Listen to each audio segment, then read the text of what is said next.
What is going on, amigos y amigas? And welcome to the Tuesday Stokastic NHL Strategy Show, sponsored by Prize Picks. I am your dashing host, Josh Harris. What is going on, ladies? Joining me, as always, the yin to my yang, or is it the yang to my yin? I don't know. So, Cliffy, how's your day going? I don't think it matters which is the yin and which is the yang. That's not doing too bad. Was just reviewing last night's slate. I didn't do so well. I got 39 points from my defenseman and 39 points from the rest of my lineup. So not a great night for me. Frustrating in the sense that we were talking in DMs after the show, but before the slate started, about the low ownership on Philadelphia.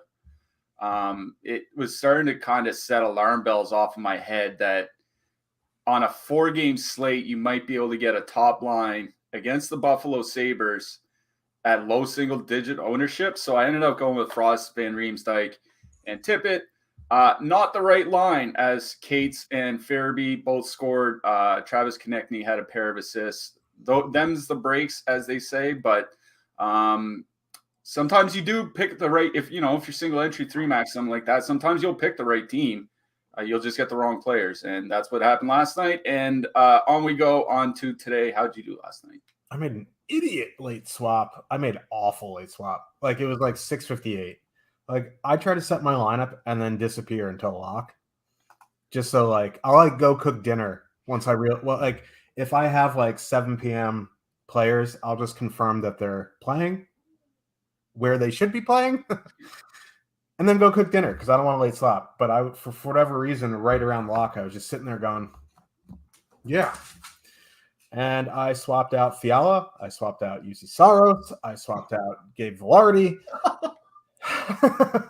Swapped Cam Talbot. Swapped in. You just swapped like 100 points out of your lineup. So, I mean, ultimately, it wouldn't have mattered because I used Buffalo 1. But if I kept it the way it was with the UC Saros shutout and Fiala, I might have been cashed. Ultimately, it doesn't matter, but that's just a really bad swap. I mean, sometimes that happens, right? Like, I swapped pretty late to St. Louis when I had my big night there last week, and it worked out really well. You swapped away from some pretty big scores, and obviously it didn't work out well. Like that's the way those swaps go. And you always you don't remember the ones that work out. You always remember the ones that kill you. And I think that's just kind of a bias on our side. Yeah, you know what else was ridiculous last night? First 3 games, all the home teams got shut out. That was the first time this season Buffalo got shut out, and they got shut out by back-to-back on the road Flyers with Samuel Ersson in net. I mean, like, I hate going, hey, there's variance in DFS, and that's why we had the bad picks, but, like, that is just ridiculous. If we went back in time 24 hours and you're like, yeah, I'm going to play Ersson because you're going to shut out the 60% Buffalo one tonight, like, I would have got fired. Like, Jake would have been like, bye-bye. So, like, I don't know. It is what it is. We have 69 people in chat right now. Thank you very much. Make sure to smash that like button. Let's get to 69 likes before we get to 100 people in this chat. It'll keep going here. We have a nice, really, really nice 10-gamer here tonight. Lots of spots, lots of big totals. Got redemption chance maybe with Buffalo. We'll talk about it. But before we do, you know what to do. Smash that like button. Subscribe so you can keep up with all of our DFS shows, offers, giveaways, much more.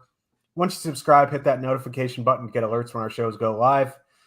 If you want a chance at getting into the Stokastic Hall of Fame, go to stokastic.com/avatar, download that Avi, change it on DraftKings and FanDuel, then place in the top 3 of a contest with over 5,000 contestants. Almost impossible in NHL unless you're in the Minimax. Then you tweet the win to @StokasticHOF. If you don't have the tweet machine, which in 2023, not sure why you don't, you can email us with your screenshot and you'll win a free month of Stokastic Plus Platinum. So if you want a chance at Stokastic, free month of Stokastic Plus Platinum, follow those steps. You can only win once per year, but 1 free month of Stokastic Plus Platinum plus those winnings from those contests is a nice little prize there. Once again, we are sponsored by Prize Picks. We will have a nice offer for you a bit later in the show. But let's get into this slate here, shall we? And right off the hop, we're going to be talking about those Sabres who crushed about 50% of lineups last night. Seattle Kraken with a 3.2 total heading into Buffalo. The Sabres have a 3.3 total. Philip Grubauer is probable. Ukko, Pekka, Luukkonen confirmed. Seattle played last night. Absolutely just lambasted the Canadiens. We just talked about the Sabres. They just got shut out by the Flyers. Now, like, for whatever reason, Seattle is like a juggernaut on the road. And when they get home, they can't do anything, right? Now, both these teams are back-to-back. Like, I don't even know if Grubauer is worse than Marty Jones or better than Marty Jones. They're just both bad. So, like, and you look at the ownership here on Buffalo 1, they were like 40 to 50% last night, coming in 2% here. A lot of bad taste in fantasy players' mouths here. I think there's a lot of merit to going back to Buffalo 1 here. And also on the Seattle side, like, listen, Buffalo just gave up 4 goals to the Flyers back-to-back on the road. Seattle is way better offensively than the Flyers. That Tolvin and Bjorkstrand Gord line looking spicy. That Burakovsky, Beniers, Abreu line looking good as well. What are you liking here? Yeah, we do have to talk about Buffalo 1 again, obviously. As you mentioned, with very, very low ownership, expected ownership here tonight. Best leverage by our top stacks tool, and it's not particularly close. Best top line by top 2 stack probability. On the slate, I think they have the number 3 median total of all the lines here tonight. Pittsburgh top line and Colorado top line being the only ones ahead of them. Those lines are going to be considerably more owned than Colorado or than Buffalo will. We have Pittsburgh and Colorado, their top lines both coming in between 15 and 20% tonight. That's over on DraftKings. Colorado much less owned on FanDuel, where they're super expensive. Pittsburgh still even higher owned over on FanDuel. Like, I didn't watch the Buffalo game last night, so I was watching Ottawa pretend to be an NHL team.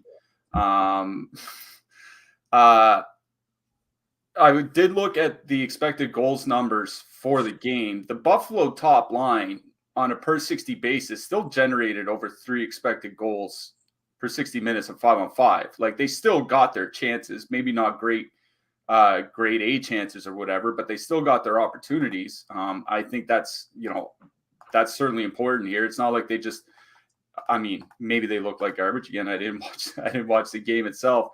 But it's not as if they didn't. Yeah, but it's not as if they didn't get their chances. They also only got 1 power play. And that's something we brought up on the show yesterday. It wasn't a good power play spot for Buffalo. And that was the reason that I didn't want to play them. So it's different here tonight. This is a good power play spot for Buffalo. If you look at just like the last 6 weeks, basically going back to Thanksgiving or thereabouts, Seattle's near the bottom of the league in goals against on the penalty kill, shots against not that far behind. This is a team that struggles to kill penalties. They don't take a ton of penalties. 3.2 per game. That's about league average at this point of the season. But Buffalo draws a lot of power plays, amongst the most in the league, if not the most. I think they're just behind Ottawa and maybe Edmonton now after last night. But they draw a lot of power plays. They have an excellent power play. It's a good power play spot, and nobody's going to be playing them. I think this is the night you go back to Buffalo. Whoever's in net, it doesn't matter. Whether it's Grubauer, whether it's Jones, whether it's anybody else they want to bring in, it doesn't matter until somebody in net can string together 2 good months in a row, which they haven't done in this franchise's existence. I don't care who they're playing against. So I really do like the Buffalo top line. They are the most expensive even strength line on the slate here today. Tampa Bay, Winnipeg, not that far behind. Colorado, a little bit behind them. But there are a lot of cheap spots, cheap players all over the slate. I mean, there's Arizona later in the slate. There's some cheap Calgary depth. There's some cheap players down the Detroit lineup, even though it's not really a great matchup for them. There are cheap Islanders players. There are guys, there are lines, there are teams across the slate that you can use with Buffalo. I think it's worth going back to the Buffalo top line. I think they're my favorite, expensive line on the slate here tonight. Maybe 1B with Pittsburgh, but Pittsburgh ownership is going to be 5 times higher than Buffalo's. So I'm backing the one. If you want to put in Dylan Cousins and take out one of the wingers, make it a double center stack or something, I think you can do that. But I think just full stacking the top line is the way to go. On the Seattle side, I think it's worth noting, since they changed up their lines a little bit, they've started to give that Beniers power play unit a little bit more ice time. Earlier in the season, like through the team's first 30-some games, it was basically like a 53-47 split in power play ice time. So basically, for all intents and purposes, 50-50 between the two units. It's been closer to 60-40, maybe a little bit higher on the Beniers side since they changed up their lines. I think it's been 7 or 8 games now. So with the Beniers line getting more power play ice time, and this being a pretty good power play spot for Seattle, I think it's the Beniers line that I like the best on the Seattle side here. They're break even by expected goals for and against after a decent showing last night. Eberle, he's not shooting a ton of late. That's been hit or miss through the season, but he's still on pace for around 20 goals and 70 points this year. Matty Beniers might be the rookie of the year. It's just a good line. Buffalo doesn't necessarily hard match. Beniers will see a lot of the top 6. That doesn't really bother me. So it is the Beniers line I like best on the Seattle side, but I think this game is about Buffalo 1 in trying to find a way to fit them into your lineups. Yeah, sorry about that. King Bacon Pie saw a squirrel. If I didn't mute my mic, he would have barked everyone's head off for the next hour. Had to go put him in his happy place. Yeah, I caught the end of that. Beniers line is my favorite line as well. Whew, walked up the stairs once. Whew, got to breathe. But yeah, if you want to use, Bjorkstrand, Tolvanen, go back to that well to fit in some more expensive stuff, that's fine. But preferred for me, Beniers, Burakovsky, Everlay. Wow, man, I am out of shape. Quite a scene here. But yeah, I think there's a lot of merit to going back to Buffalo 1 here. But a little birdie in the sky says we're going to be building the lineup a little bit later. So stick around for that. We'll go through that. Let's move on to the next game. Columbus Blue Jackets with a 2.3 total heading into Tampa Bay. The Lightning have a massive 4.1 total here. Elvis Merzlikins and Andre Vasilevsky are confirmed. Tampa 1's really expensive here. And of note, Anthony Cirelli was splitting some top power play time in practice this morning with Hagel. Now, the problem is Cirelli hasn't played on the second unit at all the last 3 games. So I'm wondering if that they're just going to, Hagel and Cirelli are going to split some time here. And that kind of is reflected in ownership because you see Kucherov projected 11%, Point at 6, and then you see Hagel at 2. He is also really expensive for Brandon Hagel, $6,200 on DraftKings. So maybe that's part of it as well. You see some of these depth lines as well, like Stamkos Killorn coming with a lot of ownership. I think at that ownership, I'll probably just go to the top line. If you want to leave off Hagel and add in Stamkos, the salary disparity isn't massive here. So I think that's the route I would go. I'd probably power play stack. I just worry about Hagel's power play time with Cirelli splitting there. And Cirelli isn't on the second unit in practice. He wasn't on the second unit in the third game. So if Hagel gets off to a bad start, there's a good chance he sees Cirelli on that top unit. On the Blue Jackets side, I don't think I'll full stack anything. In 1 to 3, 2.3 total on the road. MME, Nyquist, Roslovic, Line are fully correlated. If you get to that organically, I think that's fine, but I'm not going to go out of my way to put them in. Yeah, I was kind of surprised to see the ownership on Tampa Bay because they're cheaper than Buffalo. 21,700 on DraftKings is expensive, but it's not super prohibitive, right? You can still fit in a reasonable secondary stack. I did write up about Nikita Kucherov in the picks article today. Just wrote, he's just having another great season. He's on pace for about 120 points. Should just be an unreal year from him. The top line has been starting to play better of late, even though they've been pretty good basically all season. Their last 4 weeks, 4.2 expected goals for per 60 minutes, 6.7 actual goals for Kucherov over 4 shots per game over his last 5 games. That top line's really starting to click. They've been good all year. Good to great all year, I should say, but really, really good of late. It's just a tremendous spot for Tampa 1. No problem full stacking them. I honestly I get that people will play Pittsburgh and Colorado. There's no problem playing any of those lines. They're all in great spots. They're all very good lines. But getting away from Buffalo and Tampa with this expected ownership is just kind of tough for me, considering, Tampa I think is a top 3 line by top 2 stack probability on both sites here tonight. So, yeah, I really do like the Tampa top line. As for your point about Hagel and Cirelli, they did that last week. I think I mentioned it on one of the shows that Cirelli was rotating in on the power play in practice. And then they go to Winnipeg and Hagel plays all 4 power plays every minute with almost every single minute with the top unit, right? Or every single second even. So yeah, maybe they do it, but is this going to be the game where they start mixing in Cirelli, if they start pounding the Blue Jackets? Maybe, but if that happens, if they're up 4 or 5-0 or something at that point, I assume Hagel's probably gotten in. So, if you want to take Hagel and put Stamkos in, I think that's just fine. But I don't know if I would risk it and drop him for Cirelli, especially where there's already low ownership on that line. So I do like Tampa 1. If you want to go to Tampa 2 and gamble with Cirelli, maybe getting some top power play time, I have no issue there because this is a really good matchup. Neither of the top 2 lines for Columbus in this current iteration are going to be any good defensively. Roslovic and Line well below average by expected goal share when they skate together. Gaudreau and Benstrom have even worse expected goals numbers when they're together. So it's a good matchup for Tampa 5-on-5. Not as much on the PK. Columbus's PK has generally been fine for most of this season. They're not Arizona or Chicago. That's something that I made a note of in that picks article. But Tampa 1's in a great spot. Really like them. I have no interest in Columbus here. I get what you're saying by that perfectly correlated second unit. I just think they're going to get run over at 5-on-5 here. It'd be more of a 150 play for me. Move on to the next one. We got the Minnesota Wild with a 2.8 total heading into New York. The Rangers have a 3.2 total. Marc-Andre Fleury is confirmed. Igor Shesterkin is probable. Rangers running back their lines that they have. I haven't seen news on Joel Eriksson Ek.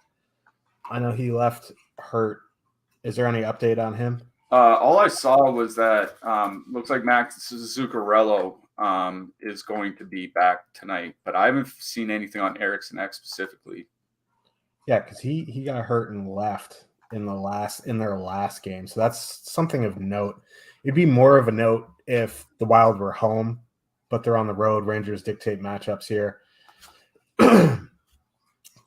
Rangers top line is going to see probably the Cappers offline. The Rangers don't hard match. They go top six against top six. So, the top two lines will see a fair bit of the other top six. Like if you want to go to the Cappers offline with Zuccarello there because they're fully correlated on the power play, maybe not if Zuccarello is back, like Steele might go to the second unit, but you get the two guys on the top power play unit. The one spot where Igor has struggled this season is on the penalty kill. So if you want to do it, you can. I'm not going to do that in 1-3. Same with the Rangers here. In a nutshell, I like the Rangers top line, and I think it's more of an MME play. There's just so many other spots I'd prefer in 1-3. Yeah, I mean, with Zuccarello back, that Minnesota top line would be, I think, just under $19K now. Basically the same price as the Pittsburgh top line, a little bit cheaper than Florida 2, about $1,000 cheaper than Colorado, and probably coming in at a fraction the ownership. Zuccarello was announced back this morning. They didn't have official line combinations. Maybe people don't want to take the chance and guess that he's going to be back on the top line. Like, he'll be back with Cappers off. I don't have any doubts about that. But it might be a decent spot to get in on what should be a pretty low owned combination for Minnesota, right? The old top stacks with Matt Boldy on the top line had them at 4% ownership. I think it could be even lower with Zuccarello back. I'm going to be honest.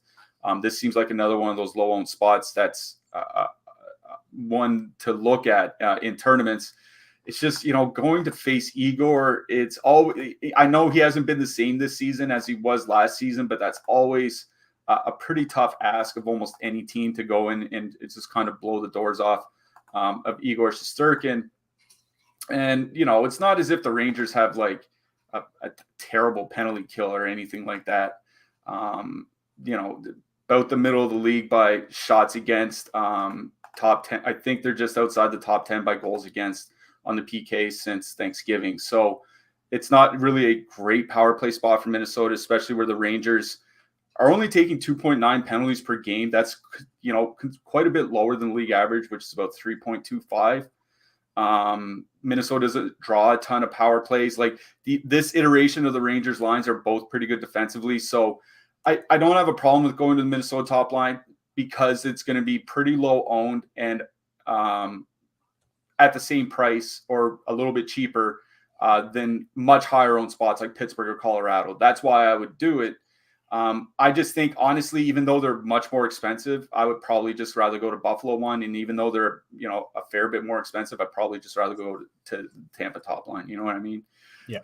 On the Rangers side, it would probably be just going back to the top liners, Banajak, Kakko, and Kreider. They've been playing pretty well all season long. They're up to 60 minutes now since their reunion.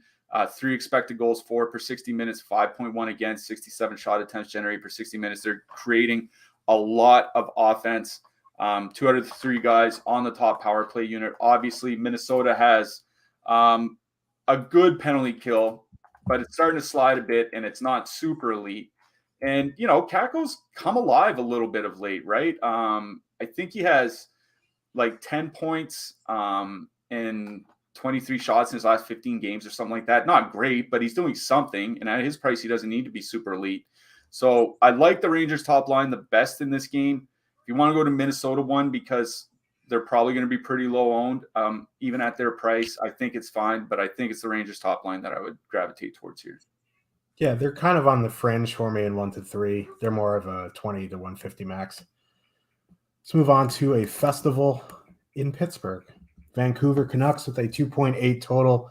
Heading into Pittsburgh, the Penguins have a 3.8 total. Spencer Martin, probable. Casey DeSmith, Brucey Baby Bruce Boudreau said there's a couple of guys who are hurt, and he doesn't want to give a lineup.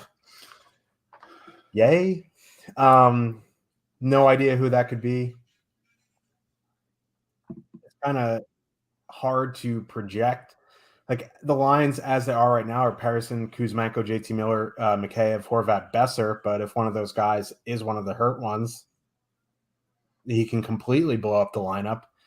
As it stands, I like that Kuzmenko, Patterson, Miller line. We'll just have to wait and see on it. On the Pittsburgh side, Pittsburgh one coming in with pretty heavy ownership here for a 10-gamer. About 18% in our top stacks tool. They do have a massive projection. This is a very good spot. People just like the rust up there more than they like Rickard Rakell. For whatever reason, like when Rickard Rakell was up there, he was shooting the puck more. And they kind of had better numbers. But now that Rakell has gone to the second line, Jake Gensel has started to shoot more now. And I think that's better for Pittsburgh, if that makes any sense. So I do really like Pitt 1 here. I also like Pitt 2 as you get two guys on the top power play with Malkin and Rakell. Zucker ain't no third wheel, so you can include him in just full stack. Yeah, I think either of the top two Pittsburgh lines are perfectly fine here. I think the reason they put Rakell with Malkin is just because of that shooting and playmaking that you mentioned. They want him alongside Malkin, and it's more valuable there than it would be on the top line where you already have Crosby and Gensel. I did write up Sidney Crosby for the picks article today. It seems to be getting boring at this point, but he's in his 18th NHL season and he's on pace for, I think, around 40 goals and 100 points. Like he just absolutely can't stop producing. The top line with Brian Rust there was something they did a lot earlier in the season, not so much of late. I wanted to see how they performed, in fits and starts over the last several weeks. So I look back to Thanksgiving. Pittsburgh top line with Rust there, 3.7 expected goals for, 3.8 actual goals for, all playing somewhere between 19 and 22 minutes over their last half dozen games as Pittsburgh's starting to lead on their top six a little bit more.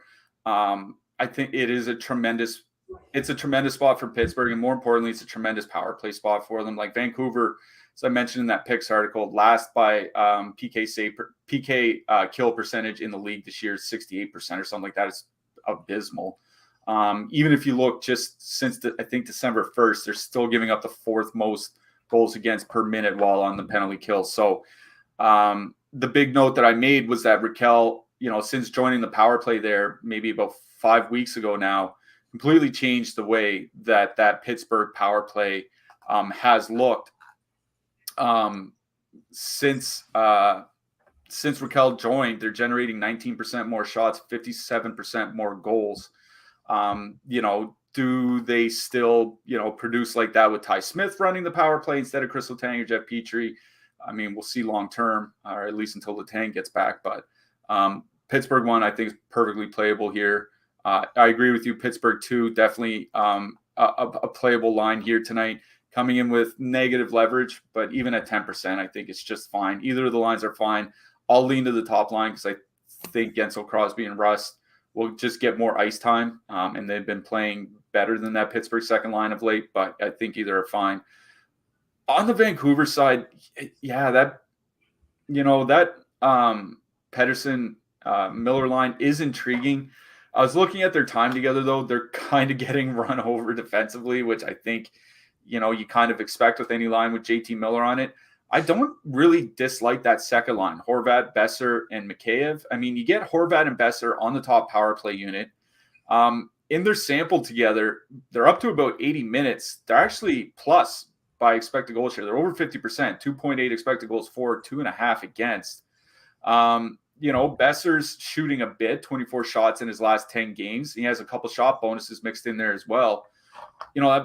Casey DeSmith is not a good goalie. Pittsburgh's still missing their top two defensemen. That Vancouver second line, 2 out of the 3 players are on the top power play unit, and the entire second line is under 15K on DraftKings.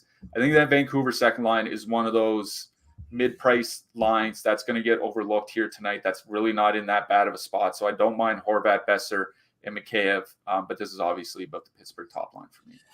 Yeah, we'll have to wait and see on the Vancouver combos. During warm-ups, it's one of the things that you just have to pay attention to. If the lineup is messed up because of an injury, kind of takes me off. If the combos are there, yeah, I will have some interest in Vancouver just because, like, I'm not a big believer in Yari, and Casey DeSmith couldn't overtake him. So that says all you need to know about the Pittsburgh goaltending. So I do have interest in Vancouver as one of the road teams today. As we mentioned off the top of the show, we are sponsored by Prize Picks, and you can get 1 free month Stokastic Plus Platinum and up to $100 match deposit or deposit match bonus when you sign up, make a deposit with Prize Picks. All you got to do is click the link in the description below. And what Prize Picks is, it's a daily prop-based contest. There's no sharks, optimizers, mass entries. You don't have to worry about Jake stealing your money because you're not playing against him. You're playing against yourself. It's a 5-player lineup, can net you up to 10x your entry fees. Use your knowledge of multiple sports. You can do basketball with NHL. You can do football. Like, you can mix and match sports is basically what we're saying here. I have 2 for NHL today.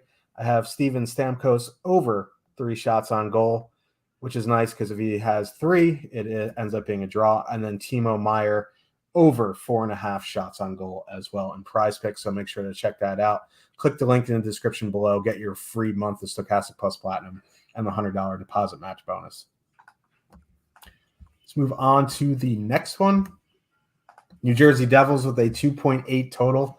Heading into Carolina, the Hurricanes have a 3.2 total. Vitek Vanacek, Pyotr Kochetkov, probable. This is an interesting one because with the Hurricanes pretty much fully healthy here and the stall fast Martinook line going out against top comp on the Devils here, you get Stastny, Netchis, and Svechnikov and Aho, Jarvis, Pacioretty going out against middle 6 matchups of the Devils here. Now, the Devils are a pretty good team defensively, although they have slipped in the past, 4 to 6 weeks. And Pacioretty has looked pretty good with Aho. Not much ownership here on Carolina. They're honestly in consideration for me in 1 to 3, despite the 3.2 total and going up against the Devils, who are a good defensive team. Yes, they are in consideration for me as well. We were talking in our Discord this morning about the Devils' defensive slide. The team on the whole, I think since it was Thanksgiving we were looking at, is like 17th by expected goals against in the league at 5-on-5. In the range of some teams that you wouldn't want them to be in the range of, the Philadelphia Flyers being one of them. They're not a terrible team, but certainly not elite. San Jose, Ottawa, Buffalo, Arizona, like those are the teams in the group with New Jersey by expected goals against at 5-on-5 since Thanksgiving. Now, if you want to dig into that a little bit further, the big problem is coming from the bottom 6. Again, since Thanksgiving. So we're looking at about 7 weeks now, give or take, almost 7 weeks. When the Devils have their top forwards off the ice, so no Hischier, no Brad, no Jack Hughes, none of those guys, their expected goals against, which would be the bottom 6's expected goals against from New Jersey, is 3. That's awful. Their actual goals against is at like 3.1. That bottom 6 for New Jersey is getting caved in pretty regularly and has been for weeks now. And this is why it's important for this matchup, is because, as you mentioned, Stahl's going to take top competition. I think it's going to be Jack Hughes, but whether it's him or Hischier, it doesn't really matter. That Stastny, Necas, Svechnikov line is going to go out against whichever line the Stahl line doesn't go out against. So it'll be one of Hughes or Hischier. And that's going to leave Aho, Jarvis, and Pacioretty against the New Jersey Devils bottom 6 at 5-on-5. That gives them a tremendous matchup at 5-on-5. We don't know if Pacioretty and Aho are going to be a really good line long term. I assume they will be. I wrote up Pacioretty for that picks article today. Like, he's been out so long, we can kind of forget that in the 3 seasons before he was hurt, he was averaging roughly 39 goals, 41 assists, and 4 shots per game over every 82 games in the prior 3 seasons. And he was doing that playing 17 to 18 minutes a game, which is about what he'll get in Carolina. He doesn't need 21 minutes to have a fantastic fantasy night. In practice yesterday, Aho, Jarvis, and Pacioretty were all in the same power play unit as well.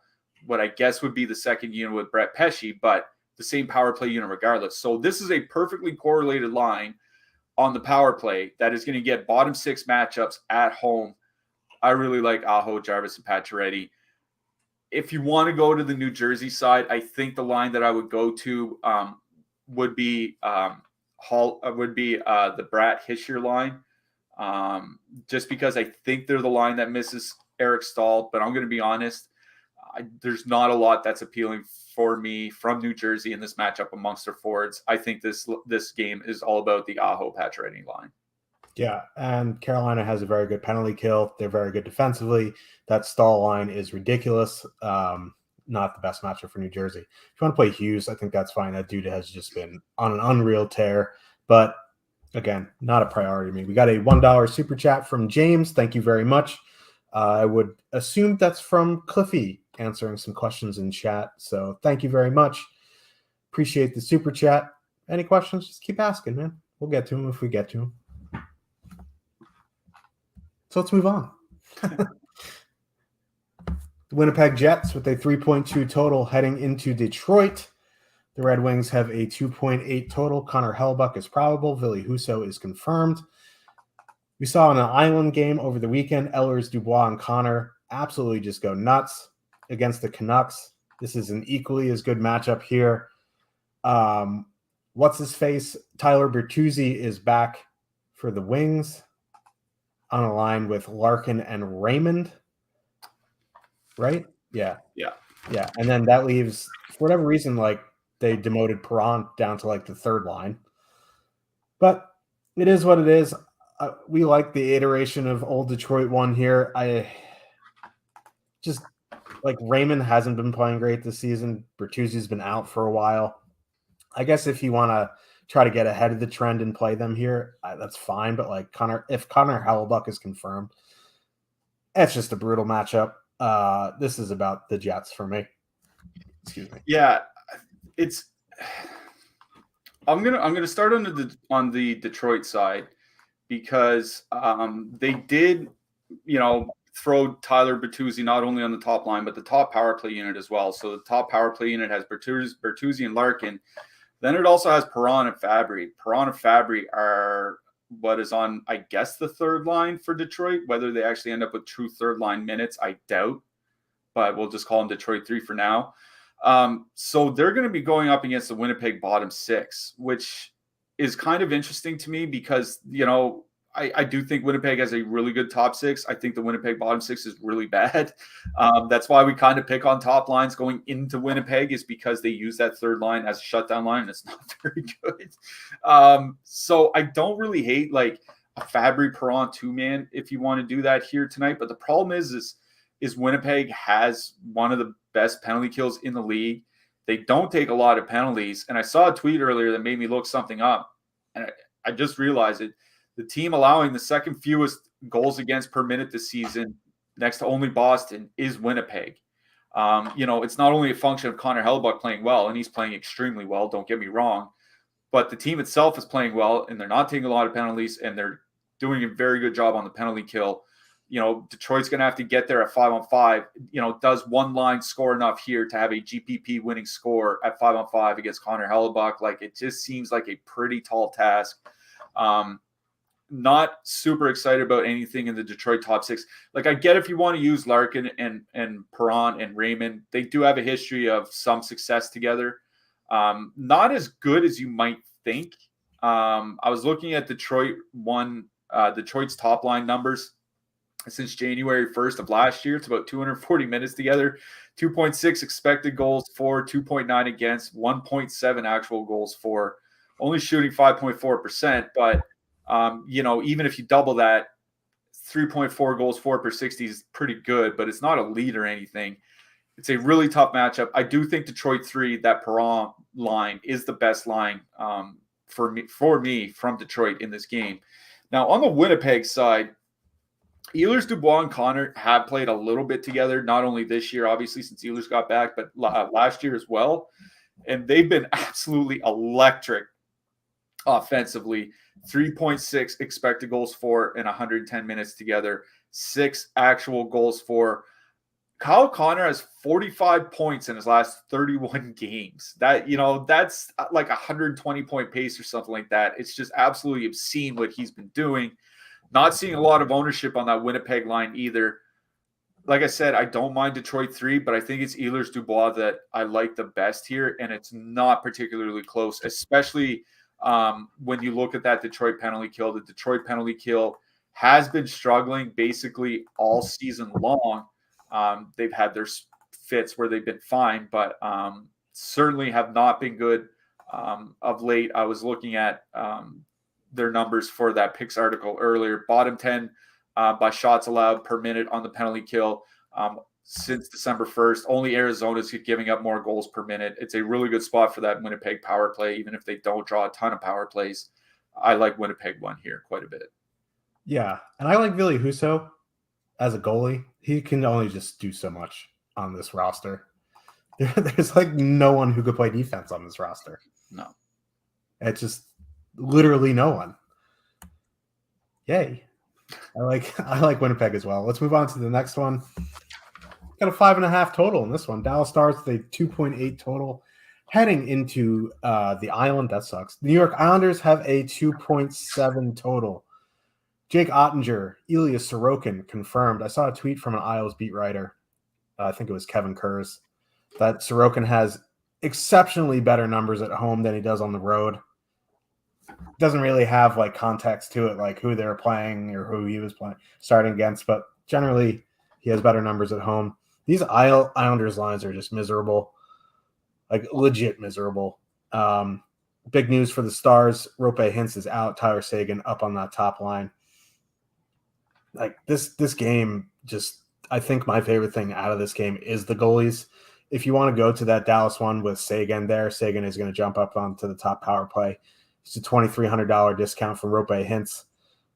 You also get, Tyler Seguin, who can't move anymore because he has no hips, but like you still have Robertson, Pavelski there. I could see myself getting to some Dallas one and MME. The problem is Sorokin at home. But like these Islanders lines, they're always in their own zone. They're giving up a ton of shots. So yeah, like Dallas one, MME, but nothing in 1-3 on either side, really. Yeah, I mean, those home road splits do bear out over Sorokin's career. 930 save percentage at home, 919 on the road. Goals against average of 2 at home. Maybe it's not just him, maybe it's the team as well. But Anders Lee jumping to the top line with Matt Barzal is kind of interesting for me because Lee and Barzal have generally played pretty well together whenever they do get minutes. It's that they don't play a lot together because they are probably the team's 2 best offensive options. And if you put them on the same line, you don't have anything else through the rest of the lineup besides maybe Brock Nelson, right? So I think they lead with Nelson mostly just because Barzal can't carry a line to decent offensive numbers, and Lee can help Nelson do the same. But in over 100 minutes, Lee and Barzal together over the last couple of years, 3.4 expected goals for, only 2.5 against, 3.5 actual goals for. Barzal's, with his recent little scoring stretch, he's on a 20 goal point per game pace. Like he's playing exceptionally well.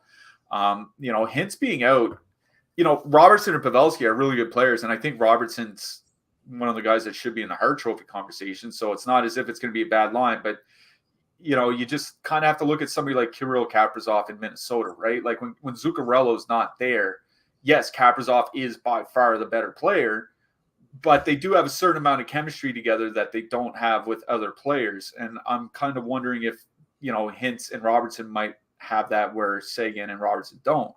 At the same time, back in that bubble season, Seguin and Robertson did play a little bit together. They do have good numbers in a limited sample, 150 minutes over the last 3 years, 3.2 expected goals for, 3.3 actual goals for.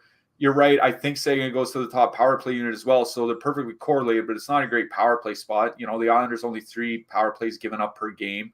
Penalty kill generally been good, especially because of Ilya Sorokin. I just don't think it's really a good spot for the Dallas top line. Like, any line can get there on any given night.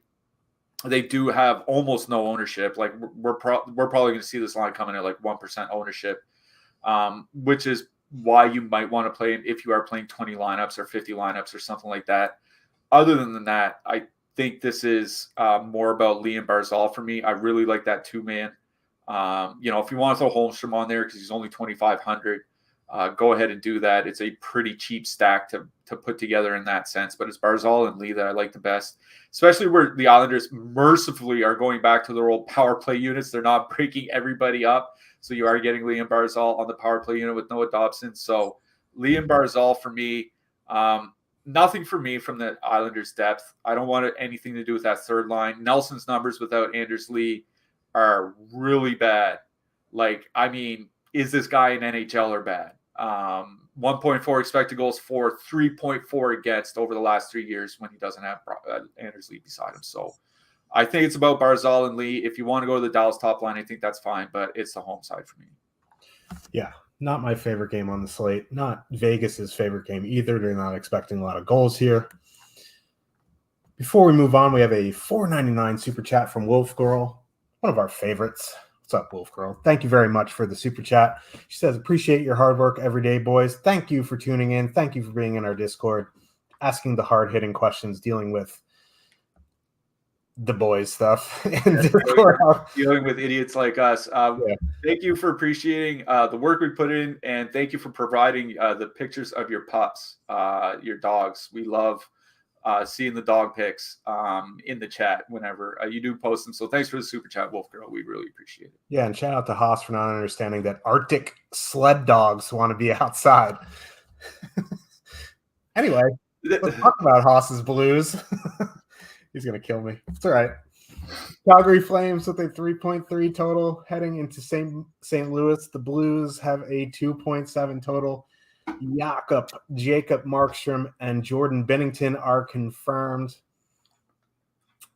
The Blues going back to Thomas Buchnevich, Kyrou.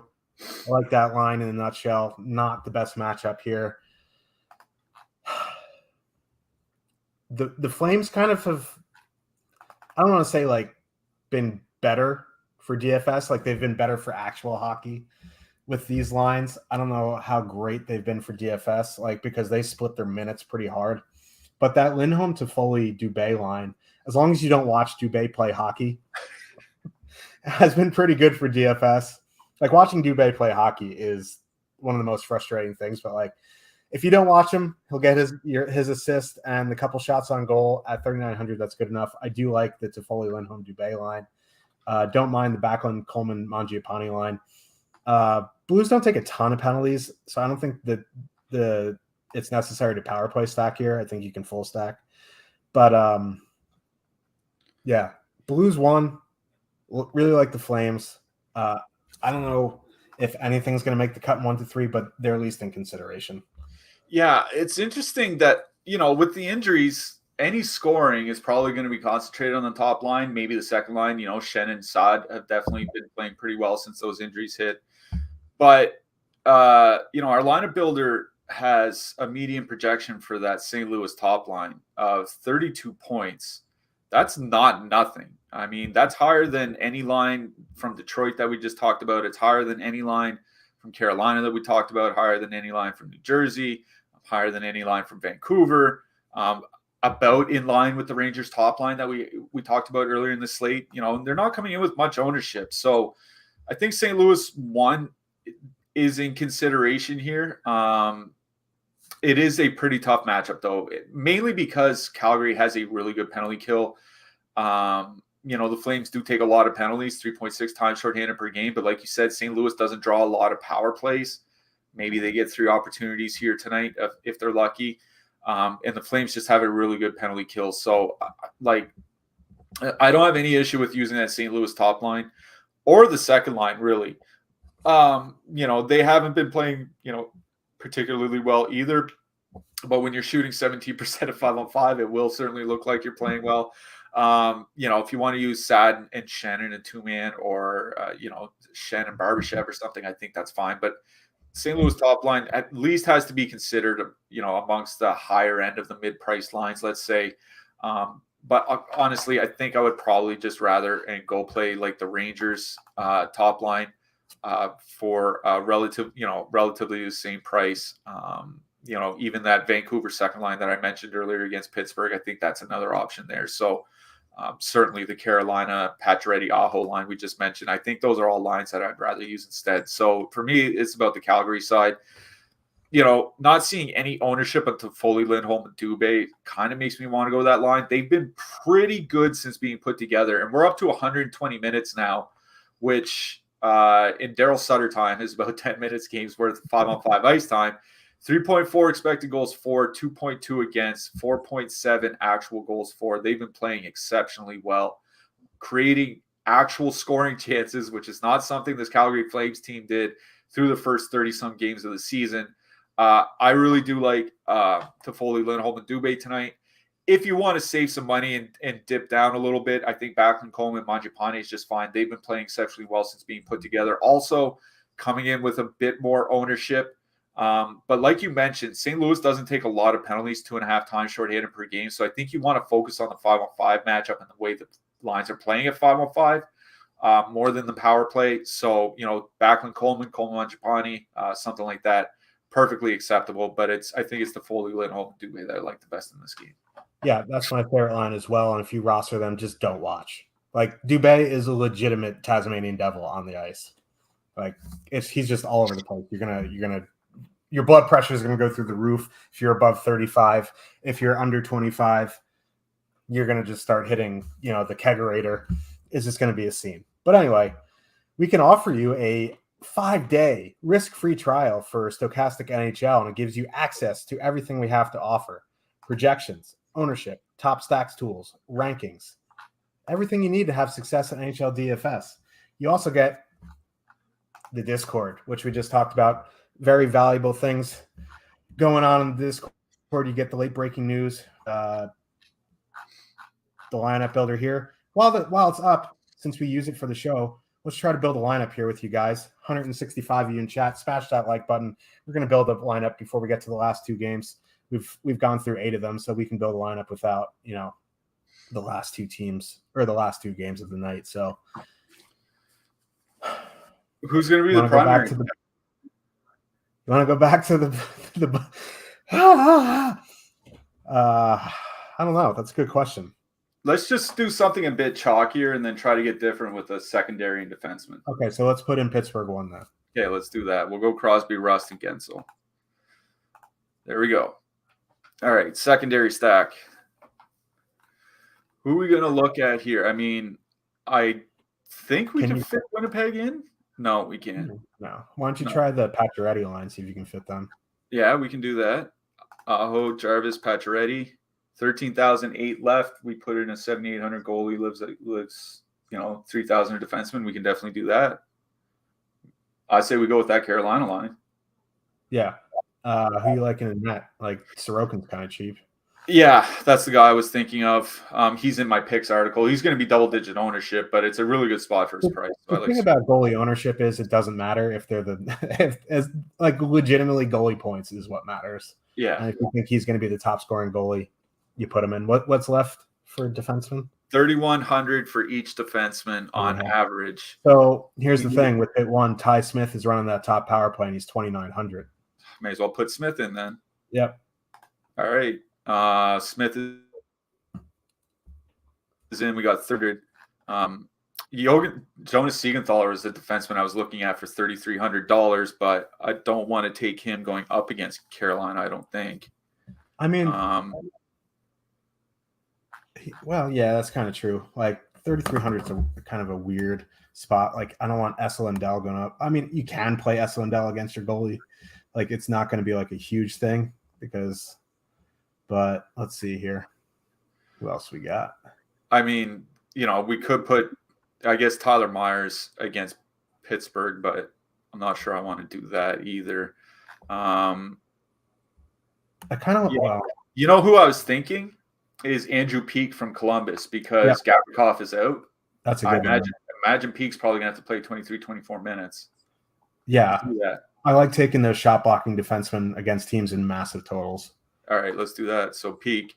So there we go. That's our lineup. Pitt 1, Carolina 1, Sorokin in net with Ty Smith and Andrew Peak as a defenseman. You can see here 0 salary on average, $100 remaining, and a projection of 98.99 or 99 points.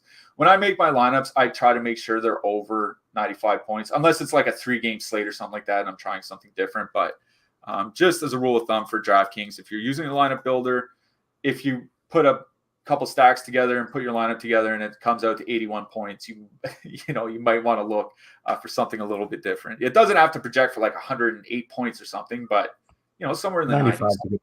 Yeah, somewhere in the 95. That's a sample lineup that we're using today and that you can use with the lineup builder if you do jump in with that free 5-day trial. Yeah, so click the link in the description, sign up. We'll see you in Discord. Lots of interesting things in that Discord. It's invaluable, though. A lot of people get along. It's great. So let's move on to the final 2 games of the night.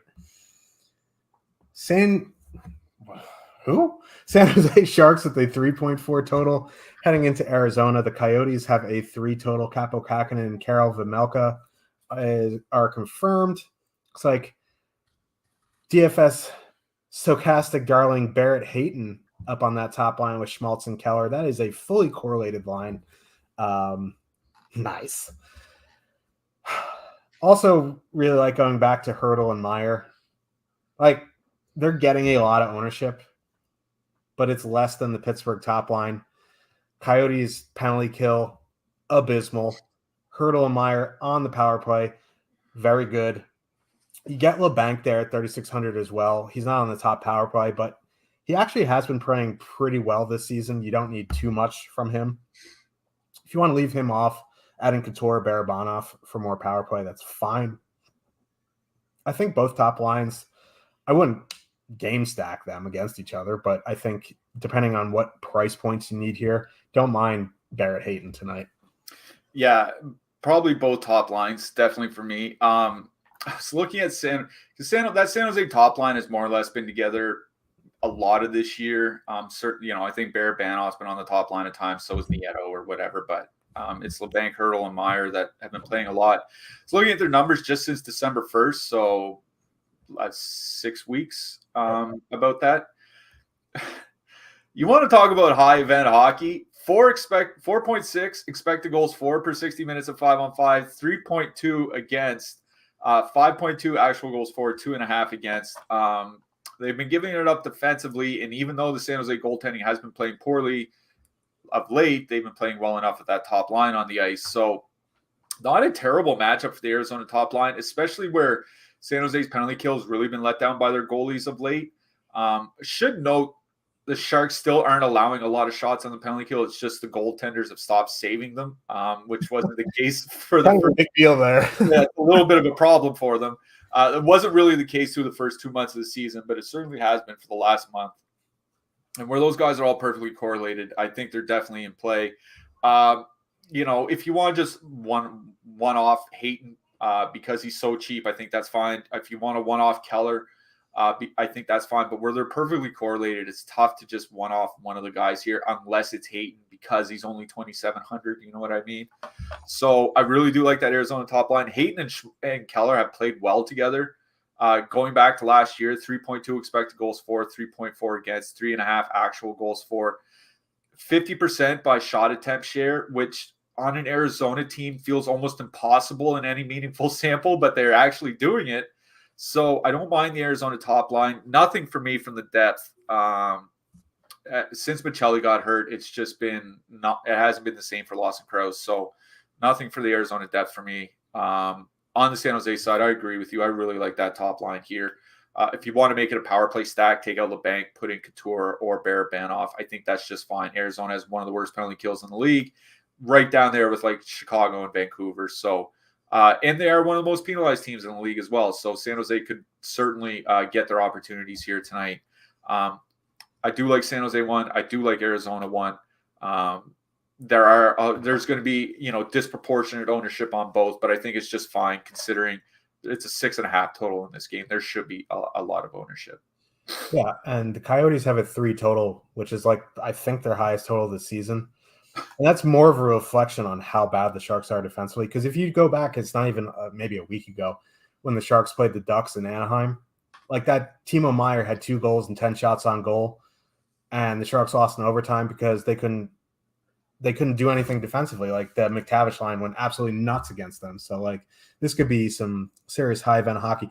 I would not stack them against each other because that's kind of counterintuitive, especially on a 10 gamer. But if you want to pluck Hayton with Hurdle and Meyer, I think that's fine. Let's move to the last game of the night.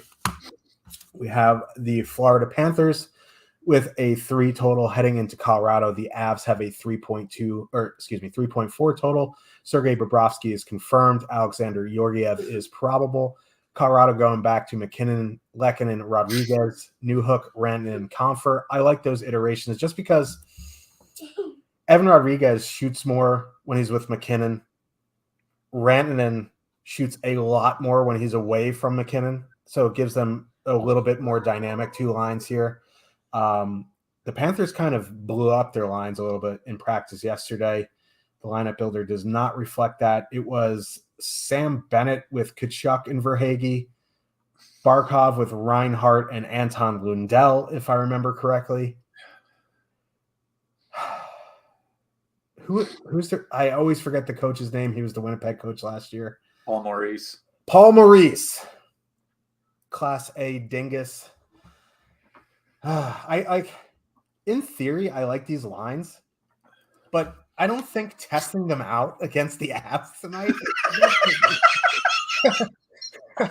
So Bennett and Tkachuk have very good numbers together, but there's no sample on Barkov, Lundell, and Reinhart.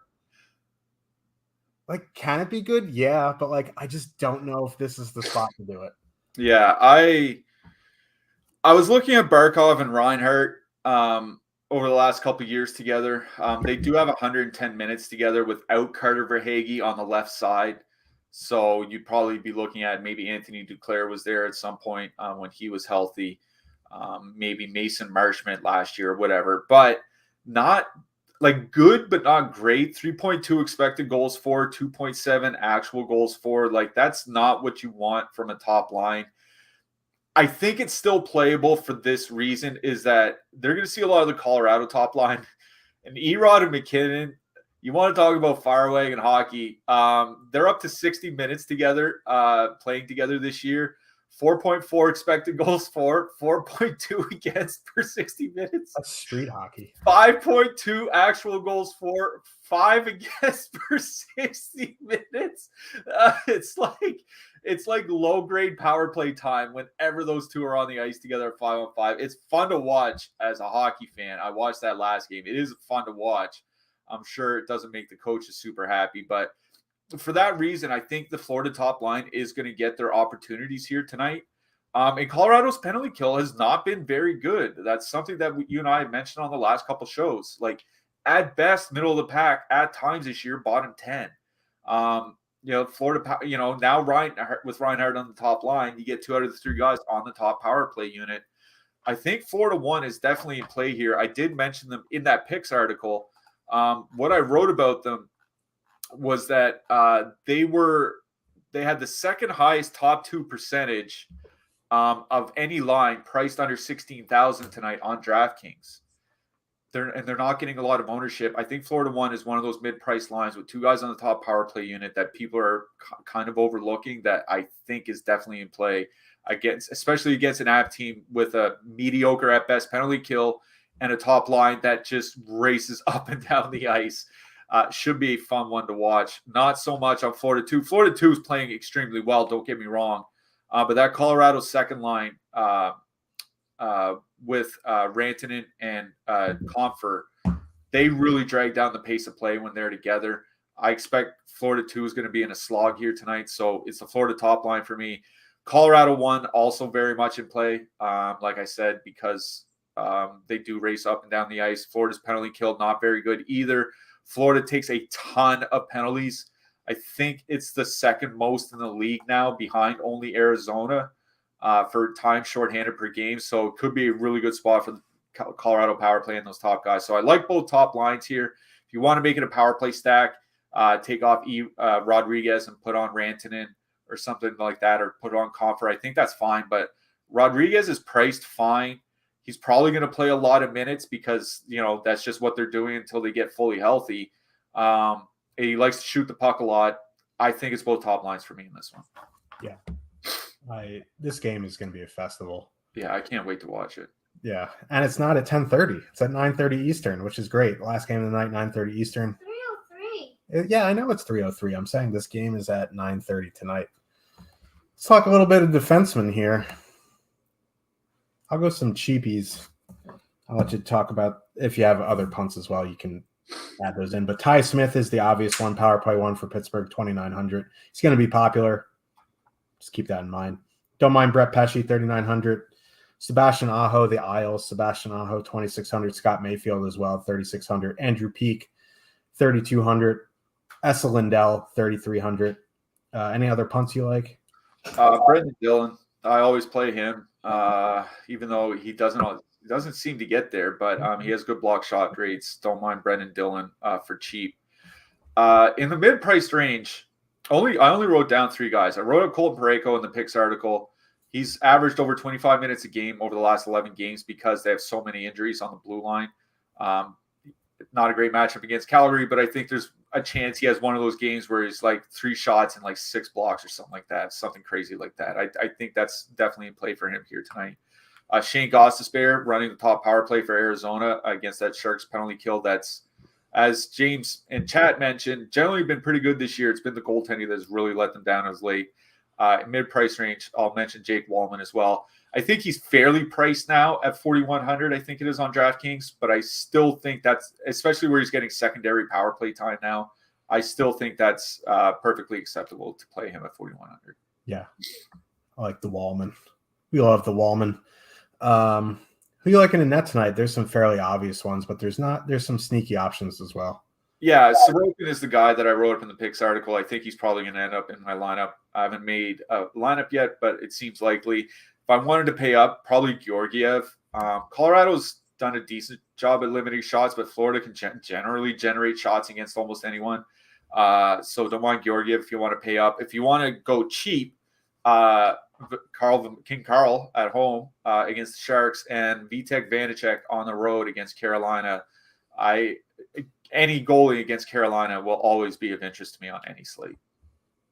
Yeah, I think a couple 7,900 options for me. Igor, Connor Hellebuck. I think a spend up option also is Pyotr Kochetkov. Andre Vasilevsky for cash games. The Lightning are like an almost minus 500 favorite. I don't know if I'd do that in GPPs, but I definitely do it in cash games. Let's see if there's anything really, really cheap here. I don't think there's anyone under 7K tonight on DraftKings. No. Well, there's Merzlikins, but I'm not playing Merzlikins going into Tampa Bay. Yeah.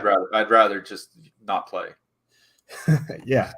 I mean, 1, Tampa's not going to shoot a ton, and 2, a lot of them are going to end up in the back of the net. So got another $10 super chat from James. Thank you very much. He has, I didn't even know you can add emojis or whatever they're called to super chats, but thank you very much. Oh, it's a super sticker. Thank you. Oh, thanks. Yeah, thank you very much. Thank you for tuning in. Who are you looking for your hat trick pick? I mean, I'm just gonna go chalk here. Jake Gensel. I'd normally go spicy. I'm going spicy. Barrett Hayton. Wow, that would be something else. Barrett Hayton. All right, I'd love to see it. I'd love to see Arizona kind of just pound San Jose here tonight. Would be great. So for Cliffy, I am Josh Harris. Make sure to smash that like button on your way out. Fade Josh hat trick pick is what I've learned. James off the top rope after 2 super chats today. Thank you.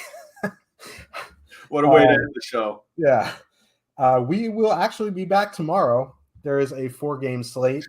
So we'll see you guys tomorrow. Smash that like button. Thank you very much, and good luck, everybody. Good luck, everyone.